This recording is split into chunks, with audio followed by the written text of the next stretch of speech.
महाराज परीक्षित के राज्य में ये दुखद समाचार फैल गया कि राजा को श्राप लग गया है। आज से 7वां दिन होगा, तक्षक नाग कसेगा और उनकी मौत होगी। पूरे प्रजा में ये दुखद समाचार फैल गया। उधर महाराज परीक्षित ने श्राप को धारण किया। राजसी वस्त्रों को उतार के भाई बहनों रख दिया।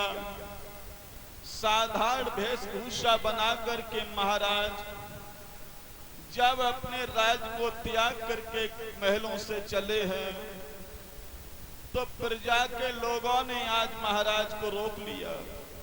कहने लगे, राजा साहब आप जा रहे हो तो इस तरीका से मत जाओ।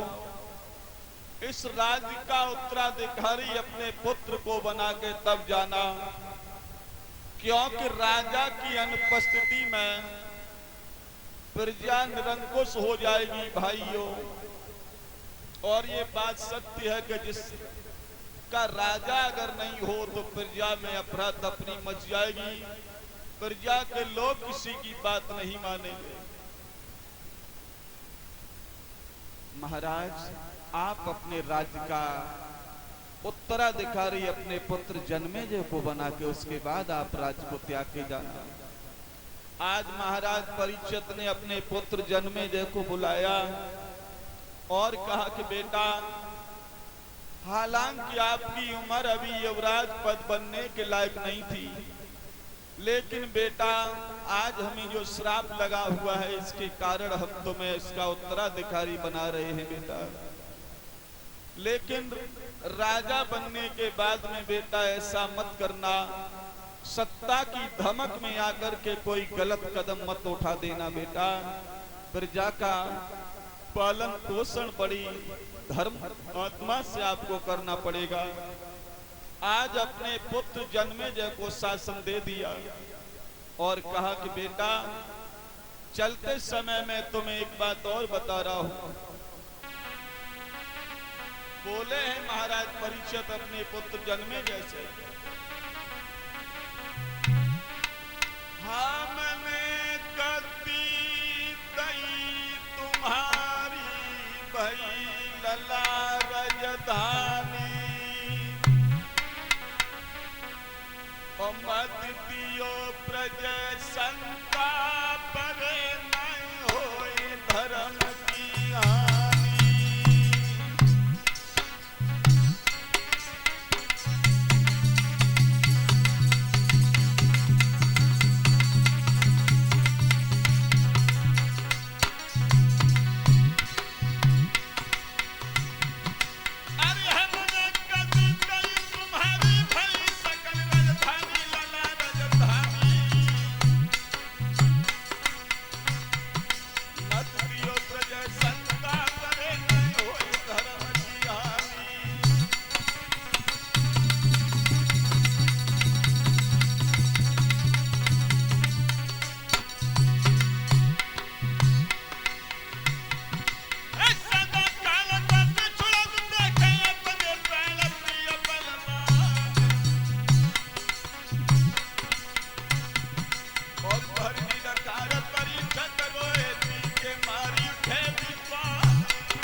परीक्षित ने अपने पुत्र जन्मेजय को शासन दिया है।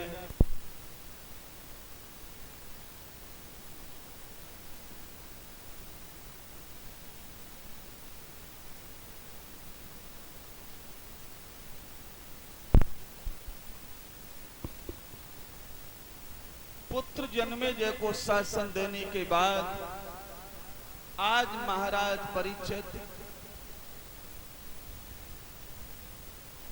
साधारण इंसान की तरह श्रीहरण गंगा के रमणीक तट पर पहुंच जाते हैं। उधर संत महात्माओं को जब ये मालूम पड़ा कि राजा को श्राप लगा हुआ है, तो सभी संत महात्मा एक एक करके महाराज परीक्षित के पास में आने लगे। एक दो महात्मा नहीं, कुंभज, पाराशर, व्यास, कात्यायन, बड़े बड़े उच्च कोट के संत विद्वान जन महाराज परीक्षित के पास में आने लगे हैं। कहने का मतलब हमारा ये है कि 88,000 संत महात्माओं ने आज परीक्षित के पास में डेरा डाल दिया। जिसकी समझ में जो आता है वो उन्हें बताता है। और भाइयों, एक बात और कहें, ये दुनिया वाले जो है ना, दुख दूर नहीं कर सकते, ये दुख बढ़ाते हैं। अगर हमारे तुम्हारे यहाँ पर कोई बात हो जाए, कहीं घटना घटित हो जाए, एक्सीडेंट हो जाए, तो जो आएगा वो यही पूछेगा ये क्या हो गया, कैसे हुआ। ये कोई नहीं पूछेगा जो हो गया उसे हो जाने दीजिए, अब आगे क्या होना है। जो भी महात्मा आते हैं वो यही पूछते हैं कि श्राप तुम्हें क्यों दे दिया, क्या हुआ, तुमने क्या किया। यानी बात ठिकाने की कोई महात्मा नहीं कर पा रहा, सभी अपनी अपनी युक्ति बता रहे हैं। 88,000 ऋषि इकट्ठे हो गए, लेकिन परीक्षित का इलाज करने वाला उनमें एक भी नहीं मिला। परीक्षित का एक ही सवाल होता है हर महात्मा से कि जिसका समय निश्चित हो गया हो, जिसकी मौत निश्चित हो गई है कि आज से 7वें दिन हमारी मौत हो जाएगी, उसको क्या उपाय करना चाहिए बचने के लिए। किसी महात्मा पे उसका उत्तर नहीं मिला। सभी महात्मा गुहार लगा रहे हैं, सभी उस सवाल में अटके हुए हैं, लेकिन उत्तर नहीं आ रहा। सभी महात्मा गुहार लगा रहे हैं कि राजा बहुत अच्छा है, इसका बचाना हमारा धर्म है। तो भाई बहनों, संतों ने जब ये प्रार्थना की है भगवान से, तो एक संत आए हैं जिनका नाम है सुखदेव, जो व्यास के पुत्र है। सबसे बाद में उनका आना हुआ। सुखदेव जी को आता हुआ जब देखा है संत महात्माओं ने, और सुखदेव की उम्र उस समय कितनी थी, केवल 16 साल की उम्र थी। 16 साल की उम्र में सुखदेव महाराज आ रहे हैं, लंगोटी लगी हुई है, सिर के केस खुले हुए हैं, हाथ में धूमा का कमंडल है। उधर महात्माओं ने जिस समय सुखदेव को अपने यहाँ निहारा, सभी संत महात्मा उठ के खड़े हो गए, सुखदेव को प्रणाम करने लगे। व्यास ने प्रणाम किया, पाराशर ने प्रणाम किया, कुंभज ने प्रणाम किया। यानी मतलब ये है कि 88,000 महात्माओं ने सुखदेव महाराज को प्रणाम किया। परीक्षित ने देखा गृहस्थ जीवन में बेटा बाप को प्रणाम करता है, बाप के पैर छूता है, लेकिन संतों के यहाँ तो इस सब उल्टा विधान है। क्योंकि व्यास ने भी प्रणाम किया था सुखदेव को। शंका हो गई महाराज परीक्षित को कि गृहस्थ जीवन में बेटा प्रणाम करता है, लेकिन संत जीवन में पिता पुत्र को प्रणाम कर रहा है। पाराशर से सवाल किया कि महाराज, आप बहुत उच्च कोट के संत हैं, आप हमें इसका समाधान बताइए कि सुखदेव को प्रणाम क्यों किया। तो पाराशर बोले हैं कि महाराज सुनो परीक्षित, हमने उम्र के भाव से उन्हें प्रणाम नहीं किया है, ज्ञान के मार्ग से हमने उन्हें प्रणाम किया है। और क्या बोले हैं,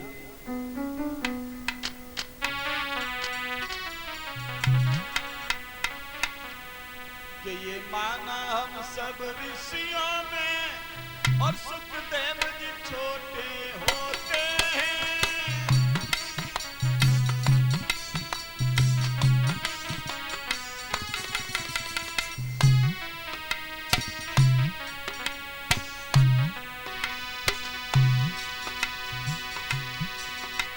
ये माना हम सब ऋषियों में सुखदेव जी छोटे होते हैं,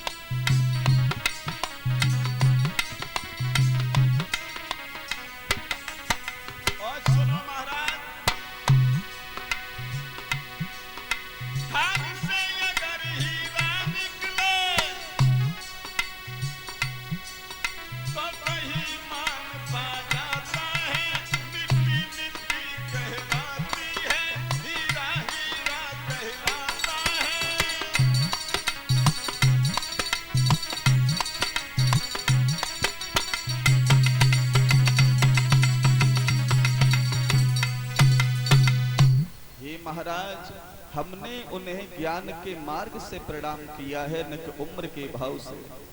हो सकता है ज्ञान में बेटा बाप से होशियार हो, नाती बाबा से होशियार हो सकता है। और सुनो महाराज, उसी खान से सोना निकलता है और उसी खान से कोयला निकलता है और उसी से मिट्टी निकलती है। खान एक ही है लेकिन कीमत सबकी अलग अलग है। सोना सोना है, हीरा हीरा कहलाता है और कोयला कोयला कहलाता है। तुरंत ही महाराज परीक्षित ने सुखदेव जी के चरणों में अपने को झुका दिया, उन्हें प्रणाम किया है।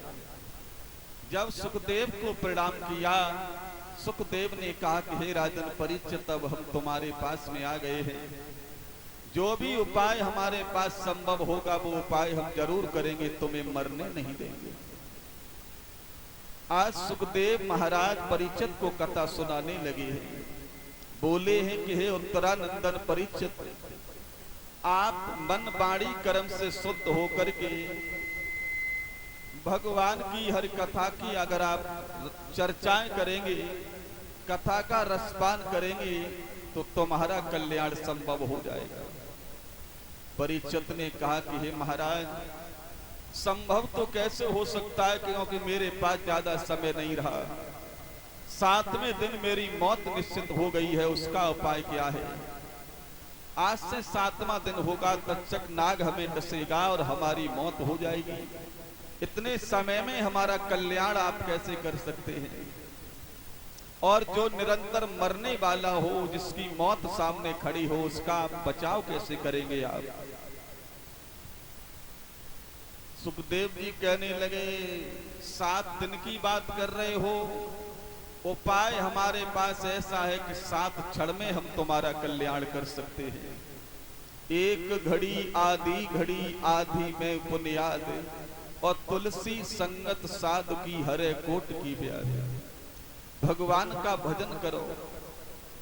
जिसका मौत का समय निश्चित हो गया हो, तो उसे केवल भगवान का नाम सुमरन करना चाहिए। हर श्वास में भगवान की भक्ति करनी चाहिए कि श्वास श्वास पे हर भजो और वृथा श्वास मत खोए। पता नहीं इस श्वास का कि आवन होए न होए। ये जो हमारे अंदर श्वास चल रही है, इसका हमें और तुम्हें कोई आकलन नहीं है, कोई पता नहीं है श्वास कब आई और कब चली जाएगी। जब तक ये श्वास हमारे हृदय में चल रही है, श्वास का आना जाना लगा रहता है, तभी तक हम और आप जीवित हैं। जिस दिन ये श्वास इस शरीर से निकल जाएगी, ये शरीर तुम्हारा मिट्टी हो जाएगा। इस श्वास की रक्षा करना, श्वास की रक्षा करना हमारा परम धर्म है, क्योंकि श्वास के द्वारा अगर भगवान का भजन किया जाए तो मोक्ष प्राप्त हो सकता है। आज सवाल का जवाब महाराज परीक्षित को मिल गया। उधर सुखदेव भगवान बोले हैं कि हे महाराज परीक्षित,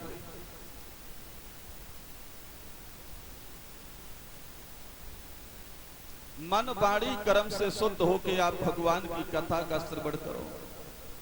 और तुम्हें जो श्राप लगा हुआ है, तक्षक रूपी काल तुम्हारा, जो काल बन के आएगा तुम्हें डसेगा, वो तक्षक रूपी काल तुम्हारा कुछ नहीं बिगाड़ पाएगा।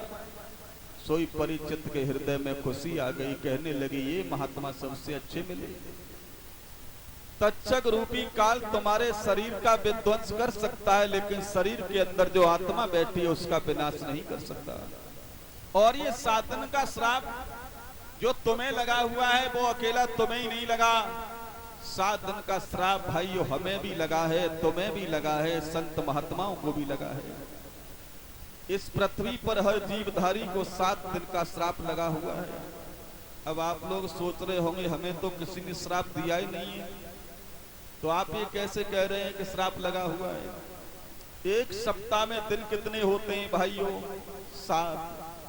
7 ही दिन में इंसान पैदा होता है, 7 ही दिन में सब कुछ करता है, 7 ही दिन में चला जाता है। तो ये अटल सत्य है कि दुनिया में 7 ही दिन का सब कुछ है। 7 दिन में ही इंसान थोड़े से जीवन में पता नहीं कितने शत्रु बना लेता है, कितने मित्र बना लेता है। उस शरीर का कोई भरोसा नहीं है, कब आया और कब चला जाता है। समझिए भक्तों, इस श्वास का कोई ठिकाना नहीं है, कब आई और कब चली गई। इसलिए भगवान की भक्ति के अलावा दुनिया में कुछ है नहीं है।